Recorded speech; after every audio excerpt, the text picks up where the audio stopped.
The Pinball Network is online. Launching. Triple Drain Pinball Podcast. Hey everybody, we're going on a tour. Oh yeah, Stern tour. We went on a tour. Oh wow. Travis literally said, "I said I'm hitting the button." Travis goes, "No, I'm not ready," and I hit it anyways. What do you got there, Travis? Look at all those things that you bought. I mean, it's really no big deal at all, or no big deal. No big deal. I mean, it's like it's cool. Like I got Spotted Cow.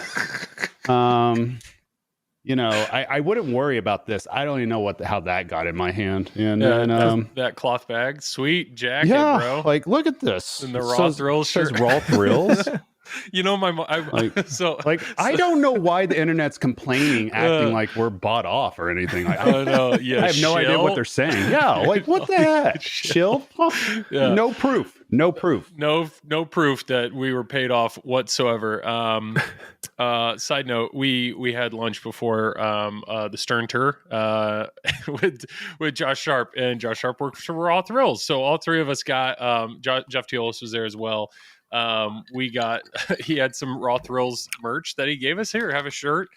And I wore that black Raw Thrills shirt the other night. My wife is like, "What is that?" And I was like, they make like you guys didn't even get a tour of we didn't get the tour of Raw because Thrills. Monica didn't drive fast enough to get my ass up there. Thanks, Josh. But anyways, the Raw Thrills shirt, she thought it was an interesting name, is what I'm saying. Is what it comes down to. She's like, "I don't really want you wearing that shirt." I was like, "Why is that an interesting name?" Raw Thrills. I don't know. Your brain can put two and two together, Travis. I don't think like that, Joel. You're one sick puppy, Joel. Critical thinking does not happen on this. My wife had that. Okay. Hey, we should probably. I think we're good. Are you good? Is everybody? Okay. Yeah. Is everybody good? Let's start the podcast like that. Raw Thrills, Joel's wife. Let's go. We're three guys who like to talk pinball, so we came up with a clever name. We're Joel and Travis Scott who talk pinball, and we call ourselves Triple Drain, Triple Drain, Triple Drain. We're Triple Drain. Perfect. Yeah. We actually are kind of on a time crunch. This is going to be a shorter episode for us. What? Shorter as in it's probably still an hour. Just get started with the episode instead of talking about how we're on a time crunch. Yeah. Okay, fine. Okay, yeah. It's Friday. I love you, Joel. It's Friday. We all have plans, and we're like, if we're going to record, we got to record now. So here we are. We have three things to go over. We got Stern tour, a little bit of John Wick, a little bit of FunHouse. So let's see if we can squeeze it all in. If not, it's Travis's fault. It's not Tom. It's not me. But you're lining up all these innuendos, like just lobbing up softballs to us. Yeah. Raw Thrills, squeeze it in. Yeah. It's Travis's fault. I've heard that a lot. Yeah. Over my life. We all know. Yep. Okay. So, Stern tour. First and foremost, we're going to keep saying tour because that's just for Travis. So yes, I talked about flipping out with friends the other night. We talked about this. I said it was me, Ian from Nudge Magazine, and Retro Ralph. We talked about this for 2 hours. Tom has already made a video on Fox Cities Pinball on YouTube where he's expressed his thoughts. So if you really want some in-depth thoughts on each of our individual personal experiences with the Stern tour, check out that. Otherwise, Travis, he's done nothing. For this. I love how we are on a group podcast and you a-holes have already gone elsewhere and given your full thoughts. Okay. I don't appreciate Tom, being I still love you. Tom. Yeah. Time is money, man. That's true. Tom was like day after. I think it was like Tom Friday. He got home and pumped that video out. Yeah, Tom is like the freaking Ringo Starr of our group now. Yeah. He's like starting to branch off. Like, who's the Yoko Ono? Like, who is trying to pull Tom away from us? So got all this individual stuff, and it's really good too. Yeah, I'm Ringo. He's still doing it, man. Yeah. So if you can't get enough of the three of us, Fox Cities Pinball, Flipping Out Pinball, and the Pinball Company, we all have our own avenues. But anyways, so just for full transparency, Stern, Zach Sharp specifically reached out to us. He reached out to each one of us individually and invited us to a Stern tour. It was basically a full day event. He said all expenses paid, plus they were going to give us roughly $2,000 to $3,000 each based on how positive our feedback was on the Stern tour. So they told me they'd give me an LE, Joel. Oh, that's right. It was free. That's right. It was either straight cash or a game. You guys got the short end of the stick. I'm on the board now. I own shares. I probably have a condo in Chicago. There's a lot of shit going on now, guys. We're trending up. We're trending up. So, and in actual honesty, there was none of that. It was basically, hey, we invite you here. All expenses paid, as in get yourself here. We'll reimburse you however you travel here. We'll take care of your hotel. We got dinner taken care of for you. Just if you want to come. And there was no strings attached, no NDA, no please film this or that or do an interview or, no content restrictions, nothing. It was just come here. There was some contact or content restrictions. We couldn't record or take pictures in certain areas. But I'm saying there was no expectation for. And Gomez said when we were in the conference room, we weren't supposed to talk about that stuff, which it seems like some people have. There was some stuff. Joy. I talked about it a little bit. Yeah, it was some stuff that we talked about, but there was a few stories and specific stories that I understand. But nothing crazy. It was basically we talked about licensing, and he didn't want us to share specific examples to piss off possible licensors. Absolutely, I completely understand that. Well, I mean, more than anything, it's good that you address this, Joel. And it's just addressing the elephant in the room. Look, what we did last week, let's just call it what it is. It's a form of access journalism. And that's perfectly fine. A lot of times it has a negative connotation to it. In this way, it could be positive for us that we need to be upfront with what that is. Essentially, we're getting access to something that not many people have access to, right? And it is strictly because we are in the position that we are in. Let's just call it what it is. And that doesn't mean we're any less appreciative of it. It was an awesome experience and everything. So it's good to be transparent about that, to let people know what this was, because it gave us a chance to see everything from a different point of view. Some of it I pretty much knew. It felt like 90% of what was discussed in there I was aware of, outside of just how the actual factory itself worked in the way that it was. Yeah. So that was fun to see. But I mean, that's just what it is. But the bottom line is, it's a good thing that it happened because it allows transparency. And it's funny, I've read some of the comments out there and everything, and it's the same people that were begging for factory transparency, pictures of manufacturing, this and that. From everybody else, it's hey, here's a pinball manufacturer actually opening up the doors, taking time out of their day to talk with us, to let us know about what is going on. And to me, there's nothing wrong. There's nothing wrong with that. Yeah. They have every right to run their business how they want. And they did. They were upfront and clear that it was perfectly fine. If we're going to be critical about what we see, they can't control that. That's how it is. So, I mean, I can tell you from my end, and talking to Tom and talking to Joel, whatever you hear, it's going to be our honest thoughts. That's unbiased because it is what it is.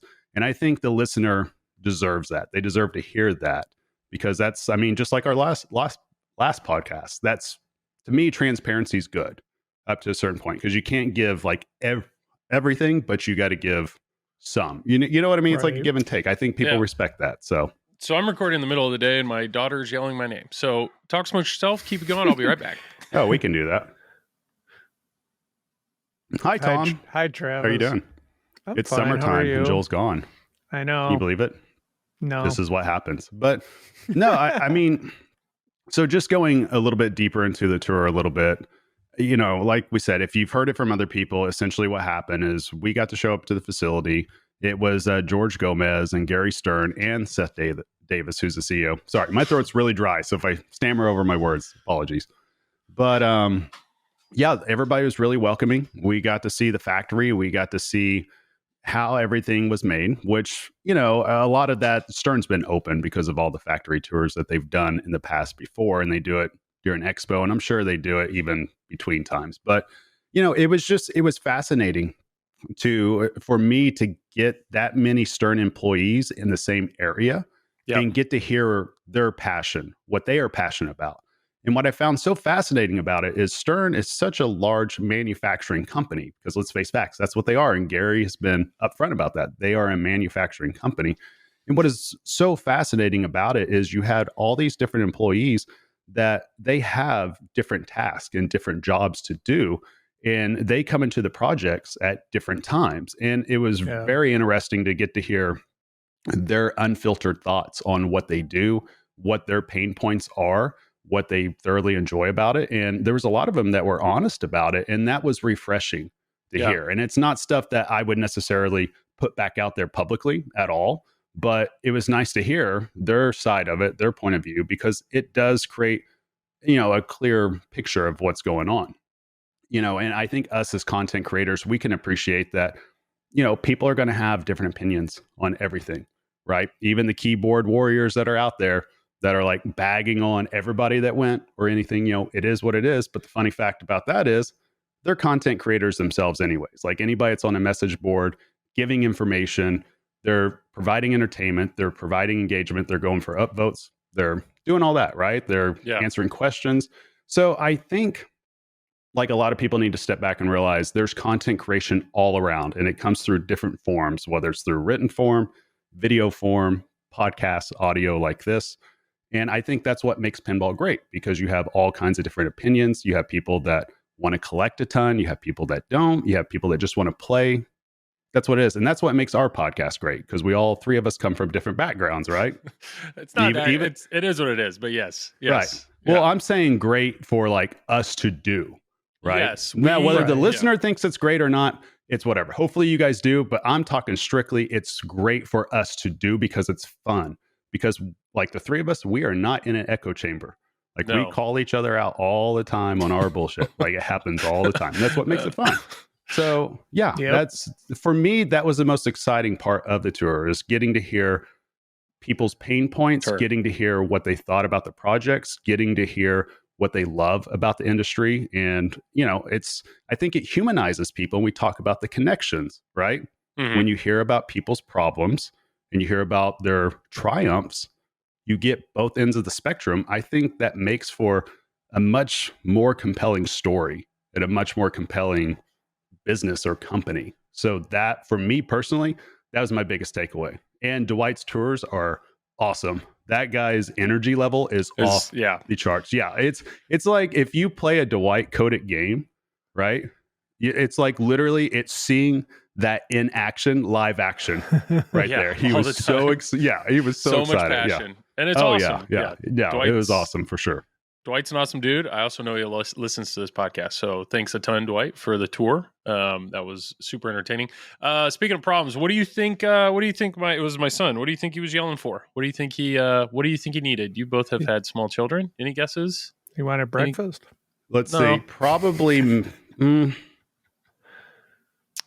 I don't know. What is it? I don't want to guess. He had to poop. That was what it was. He needed help with that? Dad, I just want to let you know I got to poop. That was. He just wanted to let you know. Yeah, well, somebody's got to wipe his butt. So my wife is here, so I don't know why I got yelled at. I have the same problem. So you guys are called in on shit duty, Neil, is what you're saying? Neil, I got to poop. Neil, I got to poop. Neil's home from college. Someday. Someday Neil's going to have to wipe my ass. Yeah, exactly. Thank you, Tom. We're going to get old enough. He does it in pinball, right? Hey-oh. God, no, nothing. What did you say he does it in pinball? He already does it in pinball. Yeah. He wipes Tom's ass? Yeah, is that how that saying goes? Isn't that a thing? He kicks my ass in pinball. Kick his ass is different than wiping his ass. I think you can still use that as a way to... It's like wipe the floor with. Oh, brilliant. Okay. Am I mixing two? All right, Keith, if you're listening to us, you wipe all of our asses at pinball. Raymond, you wipe all of our asses. Who else is it? Escher, you wipe all of our... See, it doesn't work. It makes zero sense. We'll see. Hey, if you're watching this on YouTube, then that makes sense. We'll leave it. I don't edit anything. Yeah, okay. I can't wait. By the way, I want to give a shout out to Carl D'Angelo, who's going to be streaming the IFPA 19 World Championships, which I am going to be watching from his booth probably. That's awesome. All right. Yeah. Well, not that you're watching from the booth. Hold on, Joel. Hold on. Settle. Tom's still talking. Everybody can come up to me and say, we wiped your ass in pinball. So there you go. I mean, that's awesome because Carl streams, they wipe everybody's ass, right? That is true. Yeah. This is not Urban Dictionary's letting me down here. Dude, Joel, you have no idea. You have stepped into the wipe ass territory. I cannot wait. This is going to be a meme. Stephen Bowden, Fun with Bonus. An expression you use to tell a person to stop bragging who claims victory before a brawl. That's what they're... Okay, it doesn't... No, slang. What does wiping mean? Slang to be... Okay, we're trying too hard. I don't know. What do you mean we're trying too hard? I should be me. Yeah, we're not. All of me. Yep. Yeah. Yep. I messed that one up. I dropped the groundhog. Yep. Anyways, Stern Tour. 100%. I agree with what. You can't pivot from this, Joel. Yeah, you can't save yourself. We don't need. We have a time constraint. We have a time constraint. Okay. I didn't expect you to use the phrase "wipe your ass." Like I need 15 seconds to process it. Okay. Okay. Just picture Neil and Tom, and you got it. Okay. Right, we're good. Go ahead. Brought me in. We did, yes. Travis probably just went over this, but it was. Yep, I did. It was the super simple thing. Is just we saw a super impressive tour of the facility. Facility's huge, ton of employees. We had a really cool seminar kind of presentation from Gomez, where we really dove into licensing, the challenges with licensing, and the challenges with what all is involved with the bomb. And there's way more to that, and that a lot of that comes back to licensing and the cost of everything. And not only, it was good timing because he obviously showed us the whole facility. So every single one of those employees, every single item on a shelf, every single part of that assembly line, every bit of that costs money.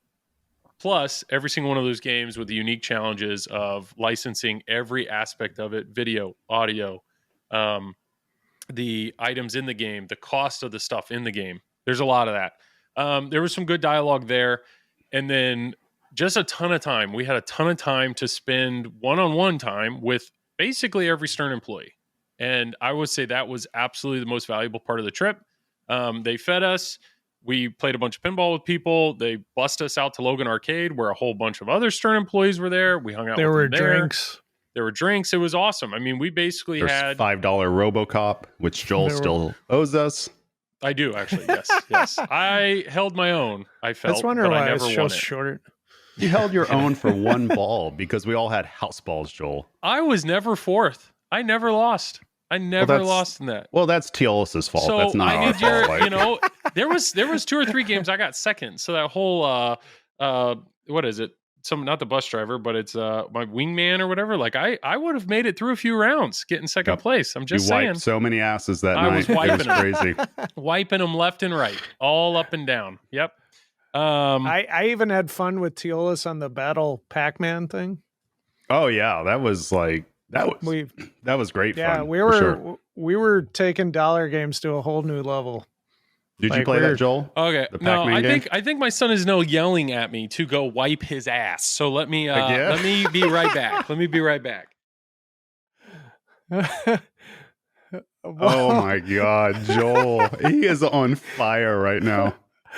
Think how many emails are we going to get? We picked the right time to record. We did. This is fantastic. Listeners, Joel won't hear this unless he listens back to the podcast. Please just send in emails to him that just says, we need at least 50 emails about those. Just say like, thanks for wiping the ass. And you don't have to say anything else. Can you wipe my ass? This is fan-freaking-tastic. But no, that Pac-Man game was awesome though. Like just where you have to attack each other and everything. Like, yeah, that was fun. It was good times overall. Dude, hopefully nobody at Stern was mad at us that we were playing RoboCop all night. Nah. Well, there was a tournament going on at the same time too. We were staying out of their way. Now, we did play Rush at the beginning. Yes. And I thought annihilated on it. Well, I thought Teolis is going to be so much better at Rush because he's Canadian, and that's true. Didn't happen. It's a shame. He was trying his best to throw you off. He tried, and he brought shame to his entire countrymen. Like, yeah, it was fun though. His dollar goes a long ways. I mean, it's only worth like I think 28 cents in American currency, but I think that's the exchange rate, right? Yeah. My only regret about the whole thing is I guess I wish I would have hung out with more of the content creators. Yeah, it was. But there wasn't a lot of time either. No, well, what made it tough too is because there was a tournament going on at the same time. Yeah. It made it to where we all kind of became like, in our own little areas because you had to just work your way through an entire crowd and find somebody. You know, there was just a lot of bodies all around. So that made it a little bit more difficult. But yeah, I wish we would have had more time for Joel? that. The buns have been wiped. They are wiped. It is all taken care of. What I realize is my wife is mowing the yard. Wiping That's buns. what's happening. That's what's happening right now. Wiping buns. Your wife is doing what? My wife is mowing the yard. Oh, she does it. Oh, you can't give me crap anymore now, Joel. No, like this episode. This is the gift that just keeps on giving. Who gets to mow the yard is a constant conversation in our because we both realize it's an hour of freedom. So we want to mow the yard. You want to mow? 100%. Well, 100%. Shit, you can come mow my lawn anytime. Why are you? Come here. Uh-oh. Come here. Uh-oh, we got somebody. Come here. Ugh. All right. Hi, buddy. Hey, how's it going? All right, Tom, watch your language. All right. What just happened upstairs? What did Daddy just do? What happened? I forgot. No, what'd you do in the bathroom? Forgot? I think he's a little embarrassed right now. What'd you do? Did you poop? Don't worry, this is going to be broadcast a million And Daddy people. did what? He wiped your... Buns. Yeah. Oh, Okay. wiped your buns? Yeah. Okay. Well, that's a good thing, though, right? You don't wipe Dad's do like buns, pinball? do you? Right? Yes. You do? Oh, well, my I don't know what you apologies. just asked. We only have one set My of headphones. apologies, This is little a man. problem. But do you like pinball and everything? Pinball's cool? Calvin, would you ever drop a groundhog? No. Okay, Exactly. Just Thank you, Calvin. Thank you. All right. Okay, bud. Can you go back upstairs? What an adorable kid. Yeah, he's okay. Look at that. That's definitely doesn't have Joel's genes, that's for sure. Yes. We're getting Okay, into I'll be a whole new era. Holy cow! This is why this is area. solid planning. Why did Solid you not plan. buy a Toy Story? It would be fine if you had a Toy Story there. I I know. speak from experience. They'll play that thing all day long. So, but anyhow, so we got to we talked about late night drinks and all that. We were at the bar and it was just, I wish we could have talked to more of the content creators more. It was a little bit difficult to navigate that. And that's my one regret. I wish I could have talked a little bit more with that. There was so, there was a it was ton a of time people crunch. there. There was a ton of people there.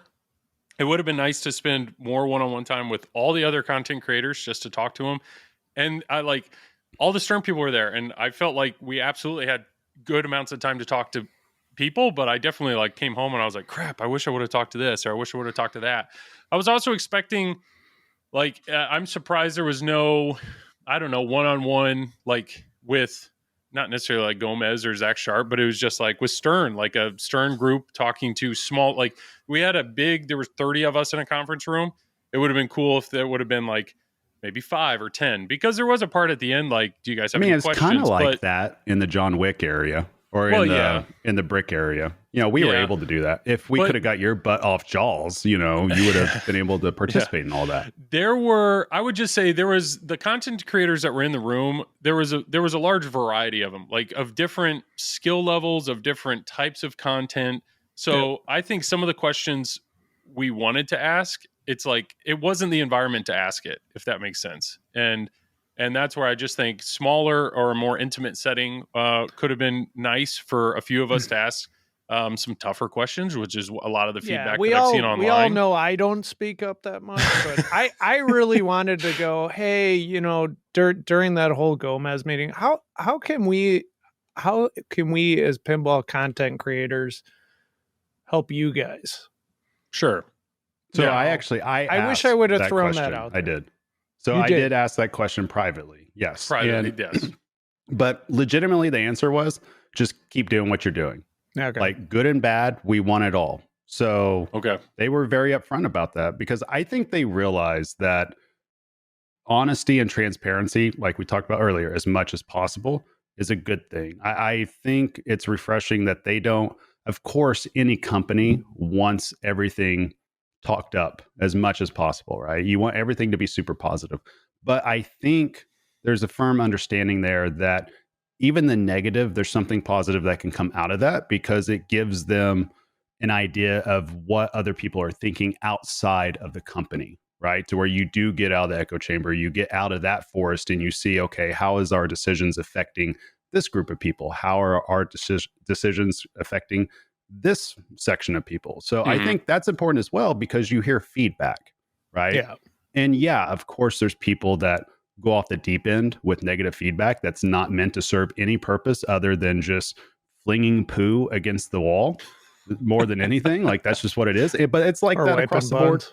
Yeah, exactly. It's like that in any industry, though. It's not just relegated to pinball. But I do think also there is a form of constructive criticism that, depending on who's receiving the information, they could see it as just pure negativity and not do anything with it, or they can see it as spotlighting something that an issue that they may not have thought of in terms of seeing it from that point of view. And that could help guide future decisions to where you make more positive decisions in the future, that if somebody else is wiping ass upstairs. But you know what I mean? So that way you can make an informed decision in the future with the direction that you're going as a company, with product releases, with marketing releases, with engaging with the community. And I think all that is super important when you're trying to scale up a business and you're trying to run a healthy business, because at the end of the day, you want to make money because you want to keep people employed. And it's a symbiotic relationship. It goes hand in hand. Yeah.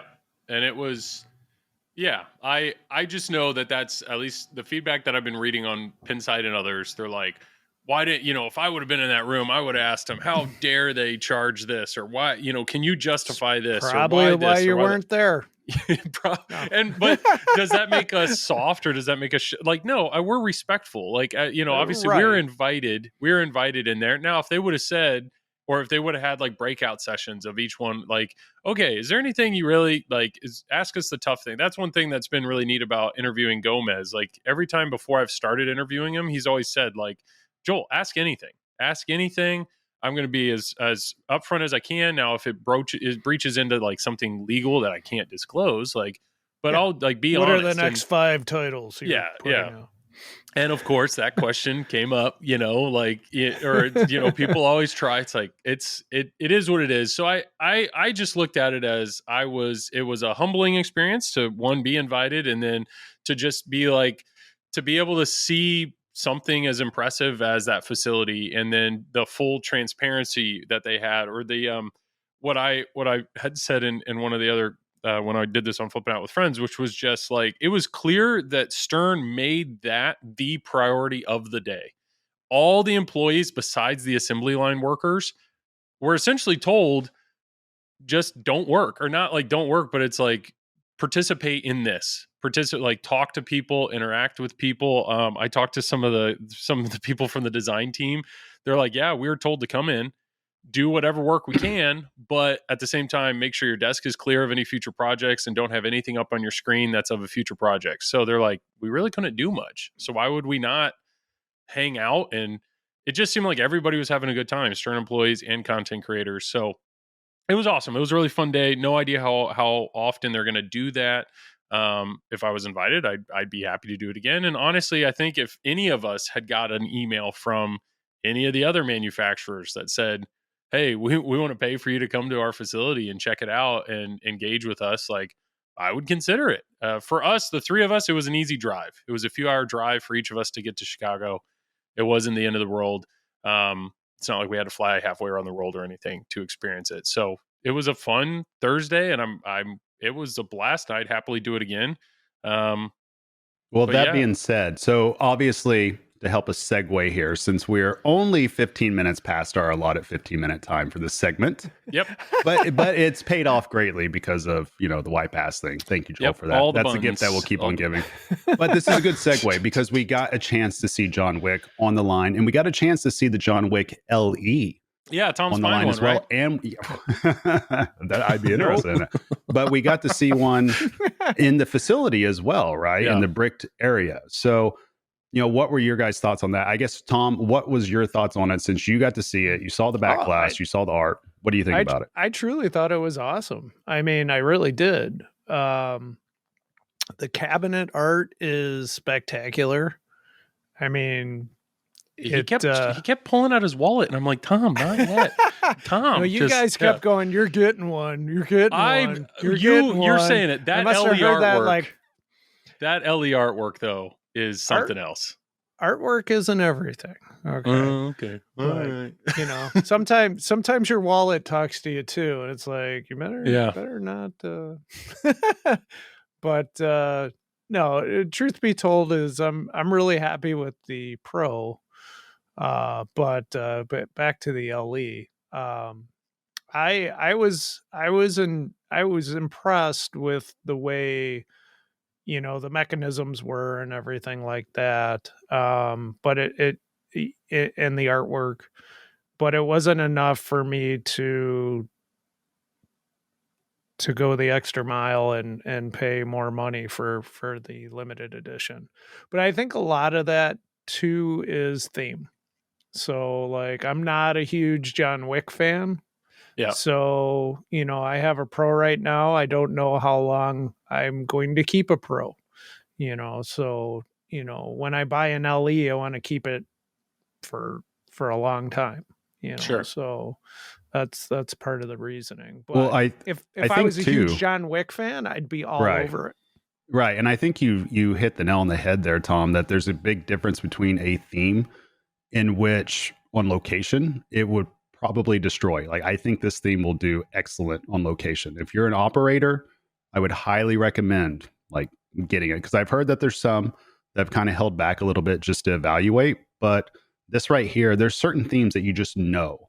Yeah. Right? It talks to that demographic. And I think that customer demographic, in terms of looking at it from a segmentation standpoint, somebody that wants to walk in, coin drop something, John Wick ticks a lot of those boxes.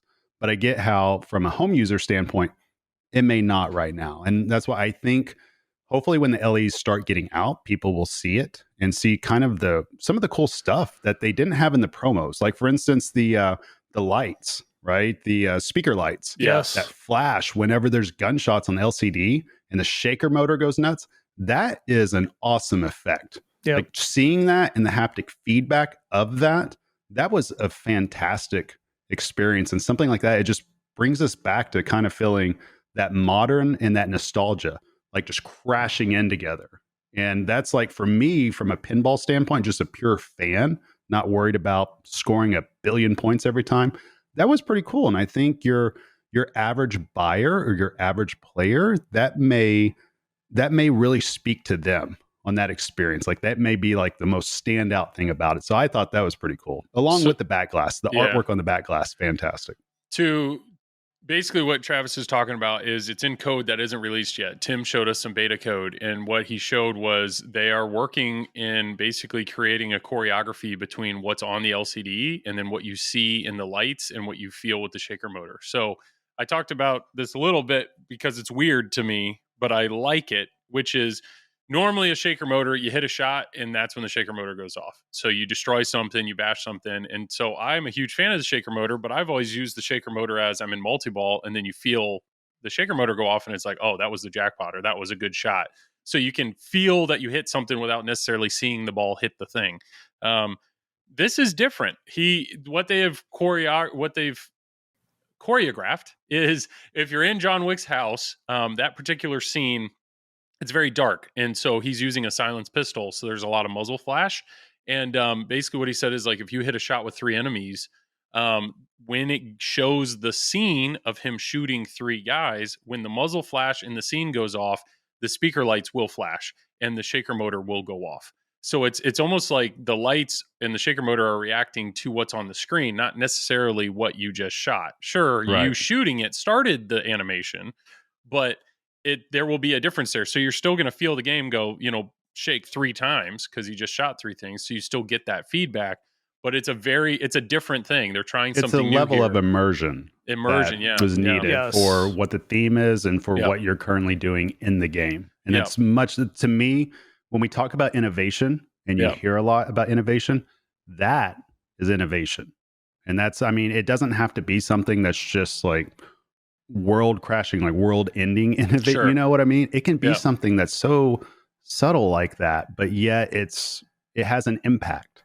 And that's, to me, that's what's needed. That's a great addition. Yep. And I know they talked a lot about when they did the tour about standardizing parts and the importance of that. Sure. And like as of right now, there are two different style cabinets. There's a basic cabinet, which comes in black, but then there's the expression lighting cabinet. And I think I was getting the vibe that Stern is potentially going to go to everything having expression lights. I mean, in John I really Wick, hope they do. Yeah, I didn't totally agree. I didn't think that would work at all in the past to get away from rock, but it works. Oh, it's great. I think it looks fantastic. You might be able to see it behind me, but I have an expression lighting kit in this John Wick Pro that I'm borrowing, and I love that the Pro Premium and LE, hopefully from here on out, all have that, and the fact that they've talked that the speaker lights are going to be available for the Pro Premium and LE. So I would love for that to be something going forward.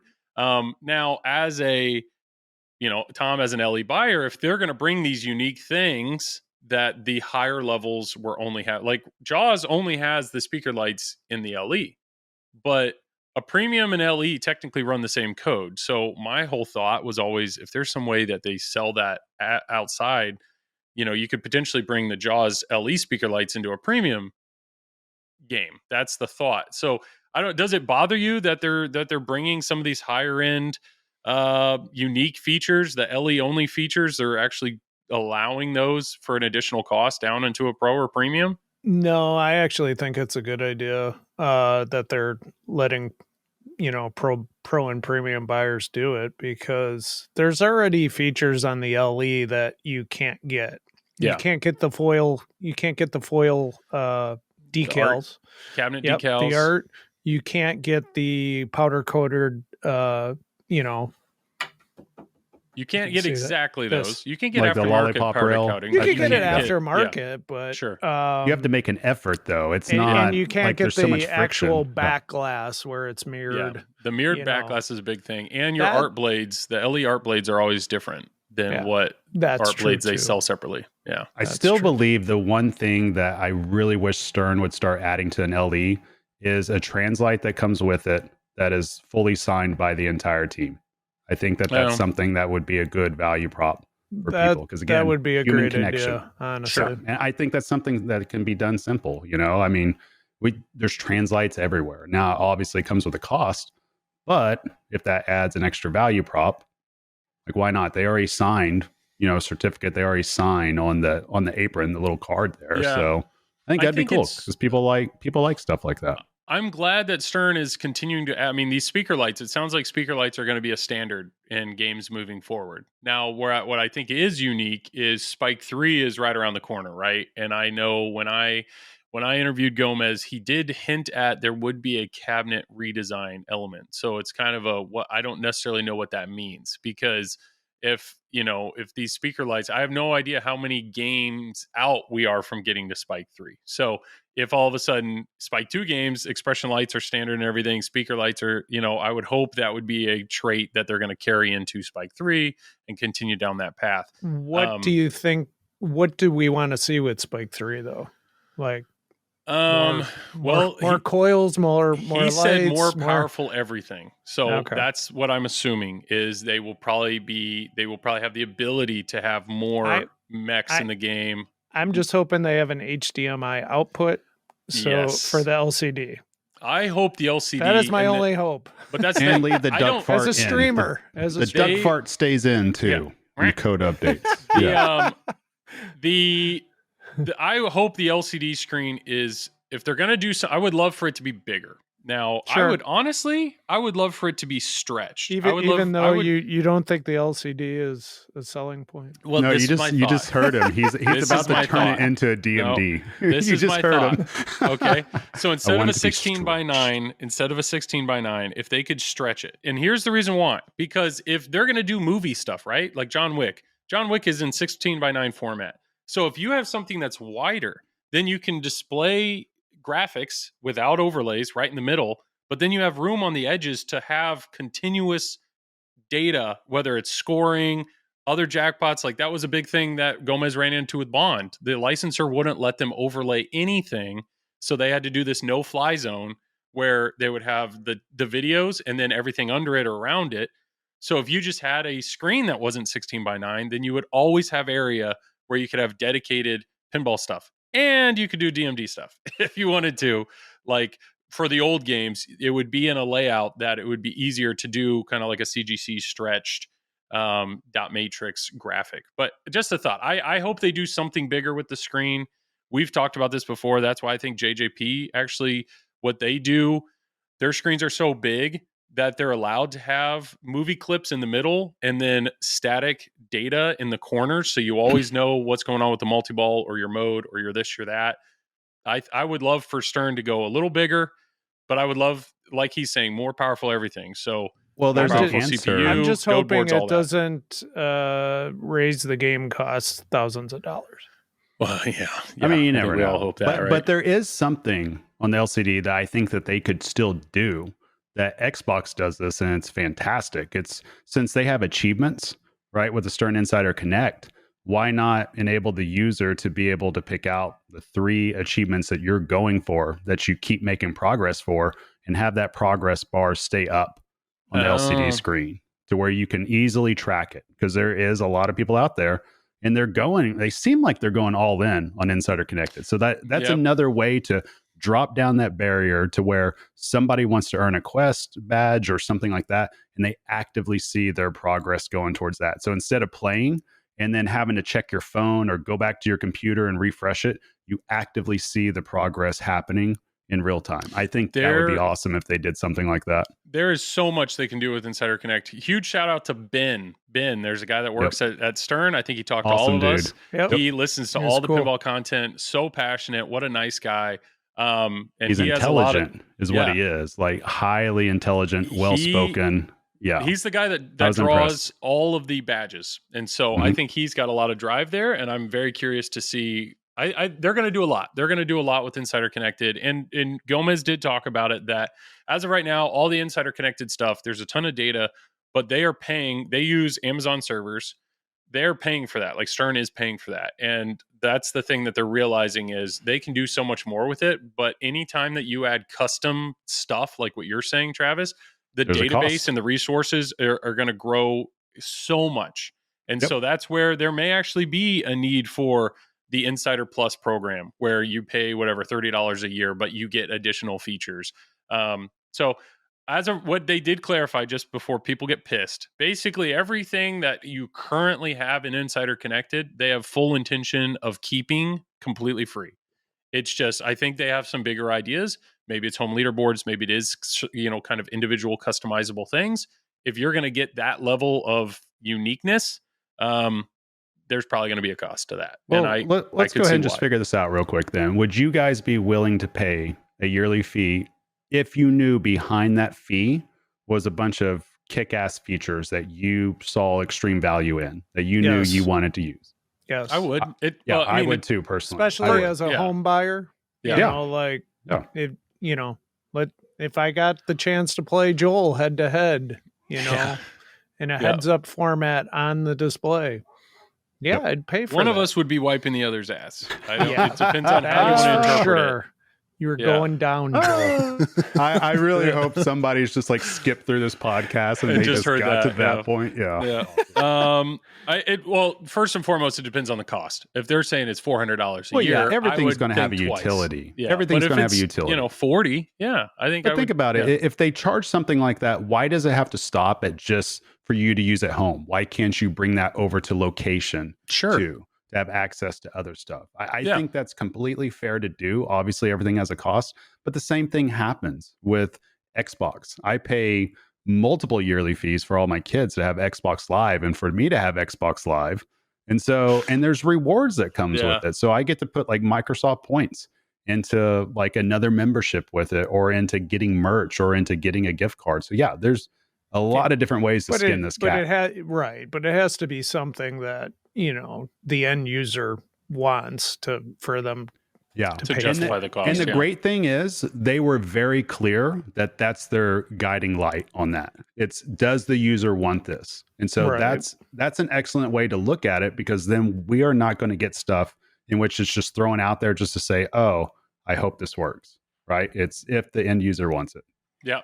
Joel, do you got to go wipe another ass? No, I just heard. You took your cans off. It's like you hear a noise, and it's just I thought you were thinking of something very thoughtful, because he's like, Yeah. Is it?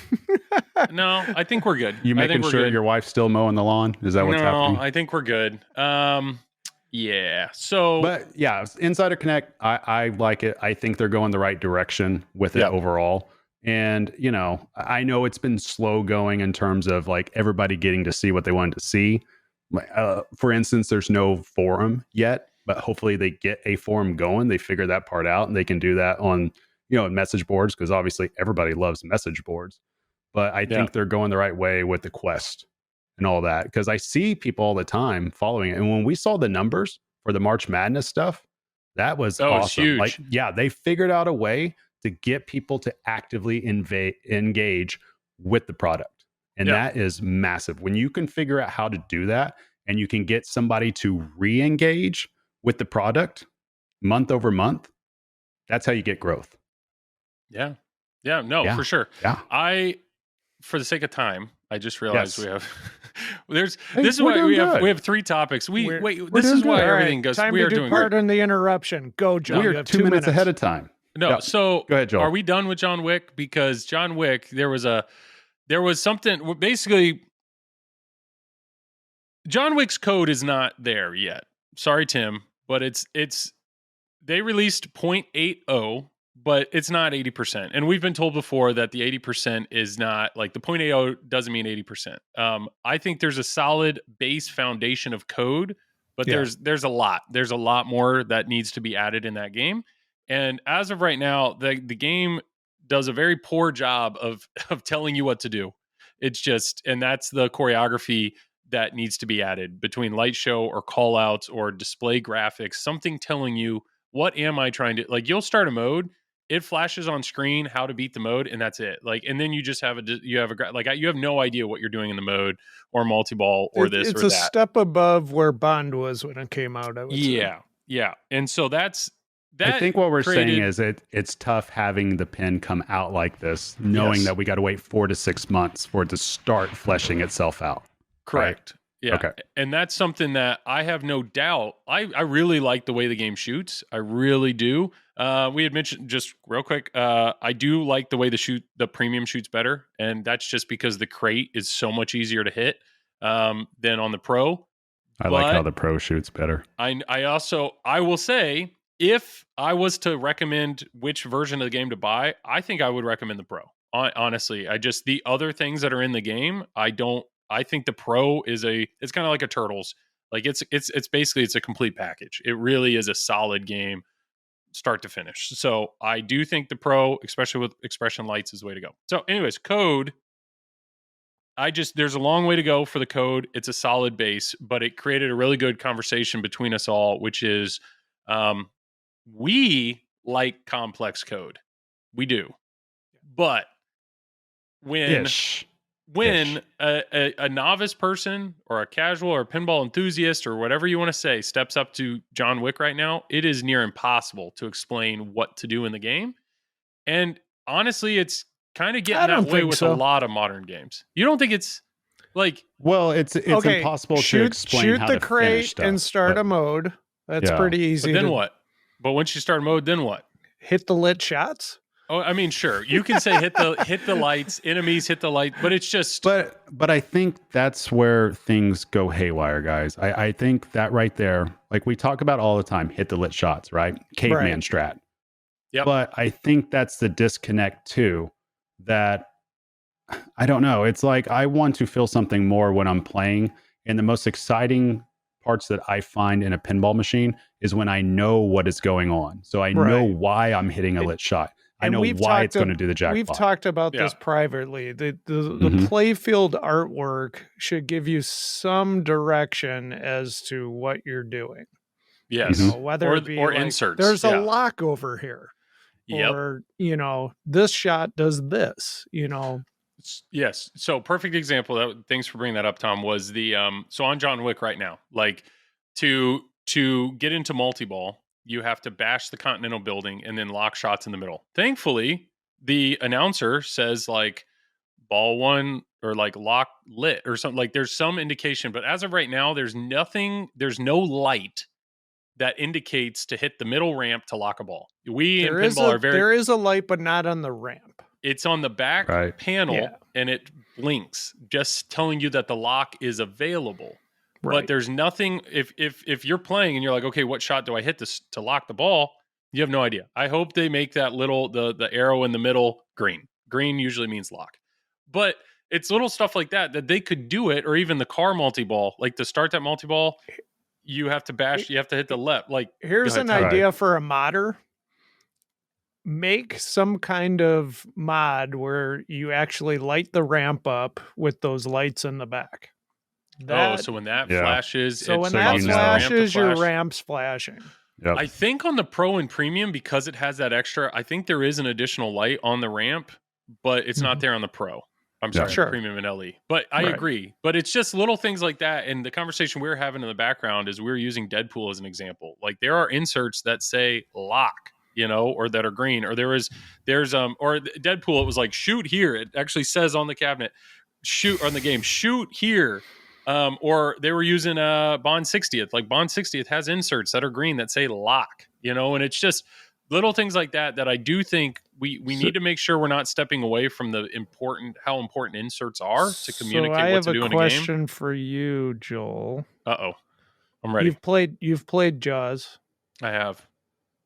How do you know when you're supposed to lock a ball?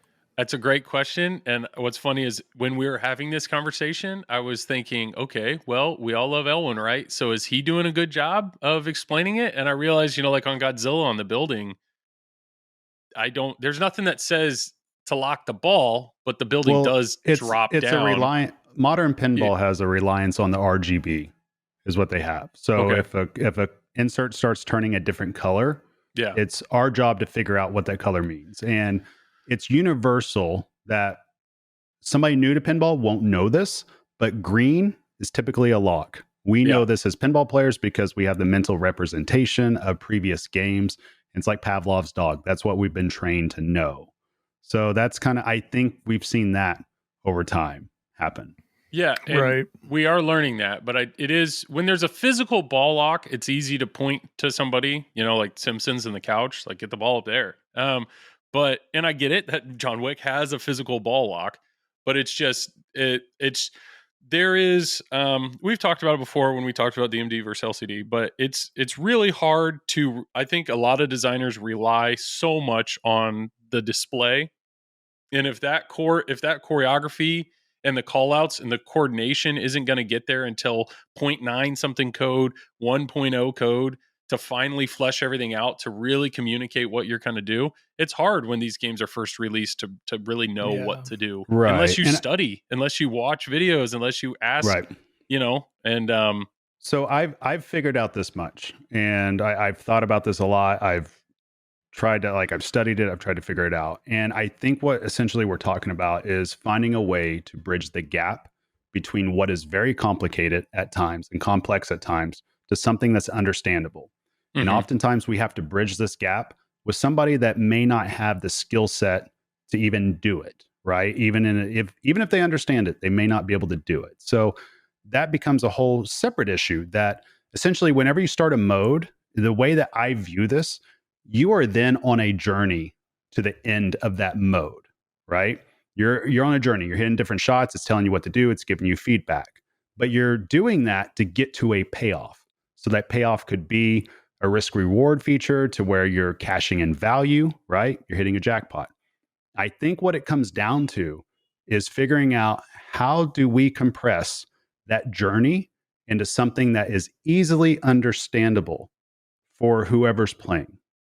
Because if you do that, then you have fun, and then you make the frequency of the payoffs much higher.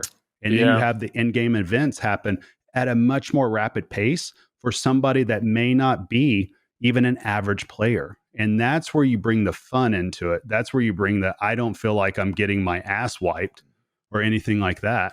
Right, Joel?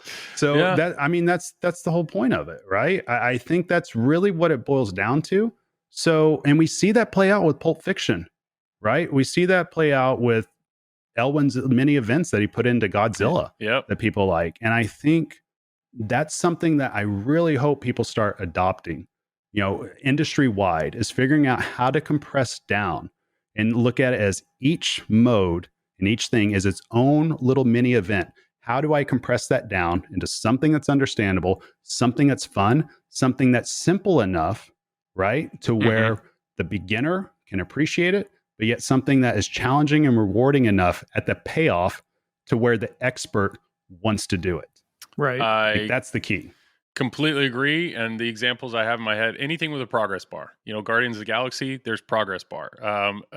Godzilla, every battle, there's, Gigan, it's how many out of 8 shots you've had. And it's very clear you're hitting the ramps. It tells you to do that. I know other Deadpool, like you actually have the health bar of the guy, and the only things that are lit are the shots that are going to hurt him. That's a great point, Joel. Yeah. I mean, honestly, Yep. I mean, I love those features in games because when you're going to finish that mode and all that. But I knew Jaws. I had Elizabeth Gieske on the screen, and I'm like, hey, how do I know how many more shots I have in this mode? And she's like, well, I think you have like 2, but as far as I know, I don't think Jaws has a progress bar yet. Right. It makes it tough too if all the lights are going off at the same time too, and it feels like everything's an event, then nothing's an event. Sure. So a great example of a game that does this very well, or a mode that I absolutely love, is Rush. Fly by Night. The fact that the lights start dimming out more and more, that's instant feedback that you're doing something right. And then the payoff of hitting the time machine up the middle for your jackpot. Yeah. Stuff like that. That Foo is Fighters. something. Yeah. That's stuff that's easy to understand for somebody. Yeah. Foo Fighters has a great progress bar. It's always clear where you're at or how far you are in each mode. And that varies based on how ramped up your van is. So I think the more stuff that you can do there. It just could be, you have like you were alluding to on Godzilla, Gigan, 1 of 8, 2 1 of 8. Yep. Yeah. It could be that, or it could even, I assume this is possible to code in. I don't know. I'm not a coder, but something like a light just flashing quicker and quicker and quicker to give you the idea that's not just a hurry up, but there is progress being made there because it's aimed at gaining your attention. So if you could isolate a part of the playfield to where that light isn't just solid, isn't just flashing, but the frequency and the velocity or however quick it actually flashes could be an indicator as well, something like that. And I think we have that, like that is pinball, but it's figuring out how do we isolate that to where it's an in-game event. So Avengers, Avengers, I'll just say that. Avengers, it's Gomez where one, right? That's what you're talking about. Oh. Infinity Quest. So there we go. I finally got it out. The Hulk spinner, right? When the gamma spins start, when you hit that inline switch, instantly that right there, the sound and all the feedback. You do not need an LCD screen to indicate that to you. Yep. So those are the things I like about a pinball machine. I wish there was more of. Maybe that's a good challenge for a designer, that it's just like when you get into this mode or this multi-ball, how do you know through audio and light show your total progress? Because I know like Jaws, there are certain things where the way the chum line's lit is actually showing you progress. I think it's something with one of the multi-balls, but just little things like that. Like how do we continue to show or communicate? The more that you can communicate the progress, what you're doing, and the fact that what you're doing is correct.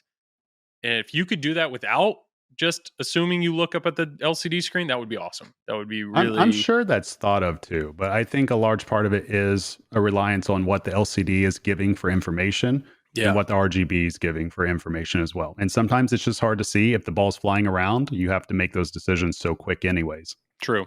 But man, that last shot on Deadpool, when you hit the scoop, I mean, the whole light show is strobing towards the scoop. You have a heartbeat in your ears going nuts. And then the moment you sync that, because it's flashing me towards, it's telling me to hit this. It's the only thing flashing. That's what's great. It's just, it's the only spotlight thing. It's the spotlight effect. And awesome. if I knew how to code a game, I would want spotlight effects galore in terms of like saying this is the end of the mode or you're getting closer to the end of the mode. I'd want you to feel that impact. Knowing you in technology, I would call it a win if the game turned on. So we will see. Wow. He just wiped your buns. Wiped them. I got him. He did. Let me bend over. My God. We're at an hour.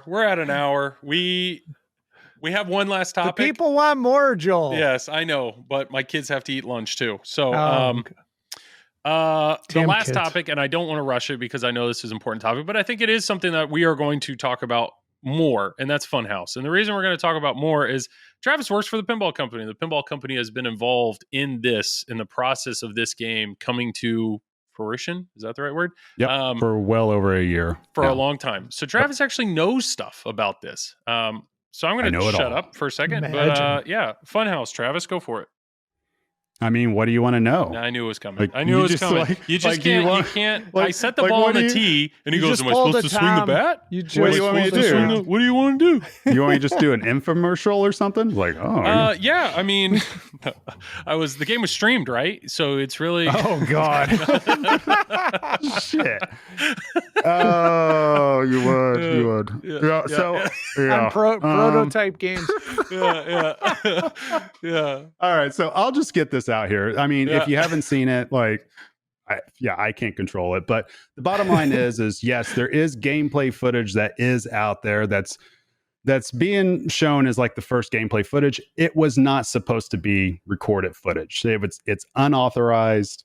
It was on code that wasn't even meant to be accessed. So because these games are prototypes, so everybody that's watching it, you're watching a prototype game that was just set up for the show just to get feedback from people, and unfortunately is being played on a code that wasn't even supposed to be like there at all. Like, and if I even explain the background of this code, you guys would laugh your asses off, but I don't want to even give that out publicly. I will just say it's not supposed to be seen at all. So we do have a 1.5 code, and I've been game testing this now for like probably 3 or 4 months at this point. So, you know, we're going to show the gameplay very, very soon. I actually have to record that this weekend. So 1.5 code is going to be seen.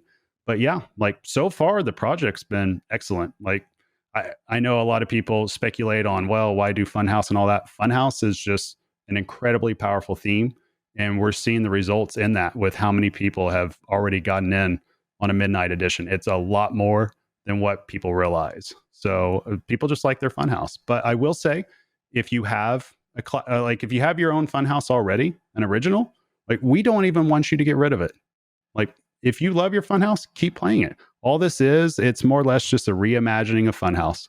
And if you feel like that's an upgrade and you feel like that's something you want to do, awesome. If not, keep jamming away on your FunHouse because it's popular enough. People discover it. People want to play it. It's just a nostalgic theme. It's just, it's a lot of fun. So we're doing a lot of stuff with that though. So we have like a manufacturer visit coming up pretty soon to go over to Petretti, see a bunch of stuff. There's going to be lots more information coming out very, very soon. And I believe last time I heard, like games they're actively being manufactured right now. I can say that publicly. And I think it'll probably be like maybe mid-July, somewhere around there. That's the estimated time that we'll start seeing them come out. But I think over here in the US, I would probably, this is just an estimate, so don't hold me to it, but it would probably be like the end of summer, early fall, sometime around there. That's the goal. But we want to make sure, US. Right? Yeah, to get it to customers and everything. Just but in we time want to make Expo. sure it's ready. Yes, just in time for Expo. So stay tuned for that. And I mean, it'll be a lot of fun. I've played it for a while, and the great thing is the coils can be adjusted, like the strength of the coils, which you could not do in the original. So yeah, people can kind of customize their experience how they feel in it. Like the copies I have, it plays like a FunHouse, which I like, you know. So yeah, that's all I got for now. That's the update. Well, yeah, I know we got a lot more coming. I mean, the games are technically for sale. I know, like Zach with Flipping Out, he has them. Obviously, the Pinball Company has them. There's distributors. They are selling. They're selling well. But if you go on Pedretti's website, I think you'll see a link to all the distributors. Okay. So they're selling pretty well overseas, and they're selling well here as well. So, but yeah, I would say keep an eye out for the Pinball Company on YouTube. I'm assuming Travis is going to make some content there if you're interested. Or I know Zach is trying to get me one to stream as soon as possible. So there should be more content coming out. But at the end of the day, it is FunHouse. It's FunHouse. So if you want to know, what it is, what's that game about? There's a lot of video. There's a lot of tournament play. There's a lot out there of that game. Now the 2.0 code, sure, that's going to be new. There's new stuff there, and that hasn't been fully released or revealed yet. which is in terms of what's coming for it. Yeah, there's some refinements coming, but yeah, I mean, mainly on the 1.5, it's mainly like an auto plunge feature, which is pretty cool. So you get like a quick little ball save, and then of course you have the DMD that has the different animations and stuff like that.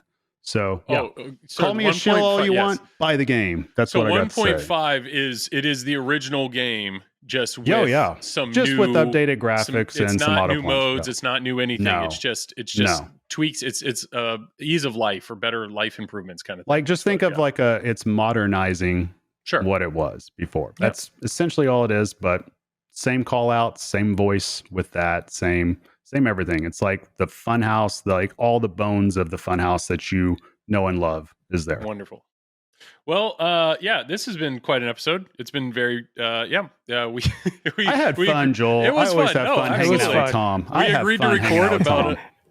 We agreed to record about an hour before we started recording, and life happens. So, think of us next time you wipe somebody else's butt, because we're all in this together. Is that?